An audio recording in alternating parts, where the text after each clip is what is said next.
আসসালামু আলাইকুম গাইস, তোমরা সবাই কেমন আছো? আমি তো বেশ ভালোই আছি। তো আজকে আমি চলে এসেছি একটা নতুন ব্লগ নিয়ে। তো আমি এখানে কী করলাম, এটা গতকালের ভিডিও ছিল। তো সেদিন আমি কী করলাম, কী রান্না করলাম সেটা তোমাদের সঙ্গে শেয়ার করব। তো আমি এখানে ছোলা ভিজিয়ে রেখেছিলাম, সেটা ভালো করে ধুয়ে পরিষ্কার করে নিচ্ছি। তারপরে এখানে ডিমের অমলেট করব। তো ডিমগুলো ফাটিয়ে নিয়ে ভালো করে ম্যাশ করে নিচ্ছি। তারপর ডিমগুলো ভাজা করে নেব। দেখো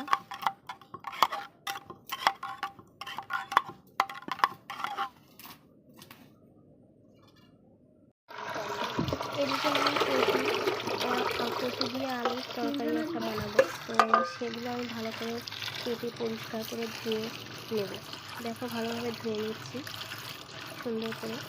এভাবে ভালোভাবে ধুয়ে না নিলে না ময়লা থেকে যায়, অর্থাৎ পরিষ্কার হয় না।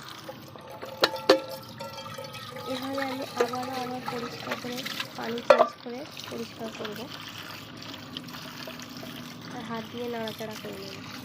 কচুর গায়ে একটা স্পট দাগ থাকে, সেগুলো যাতে চলে যায়। দেখো আমি কীভাবে ধুয়ে নিচ্ছি।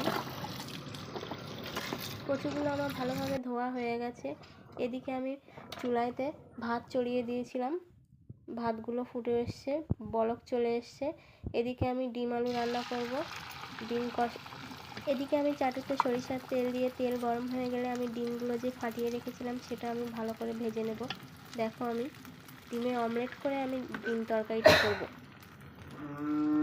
এখানে আমি 4টে ডিম আগে থেকে ফাটিয়ে রেখেছিলাম, তো আমি দুবার করে ভাজা করব।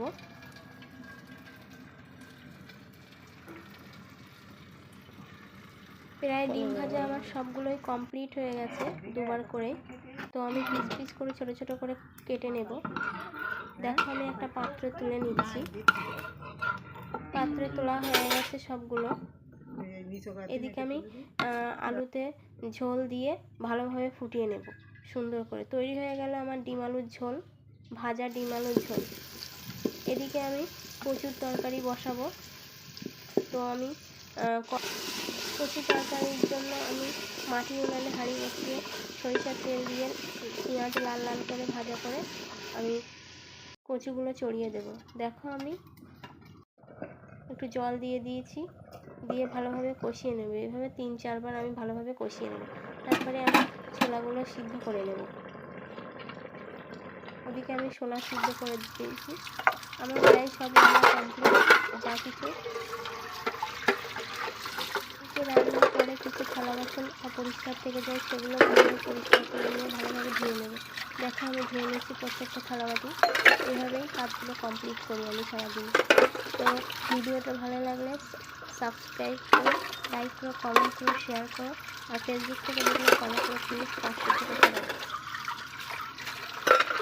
এদিকে আমি প্রায় দুপুরে খাওয়া দাওয়া করে ঘুমিয়ে পড়েছিলাম। তো সন্ধ্যা পরে আমি কী খাই ছোলাগুলো ভাজা করে খাচ্ছিলাম। দেখো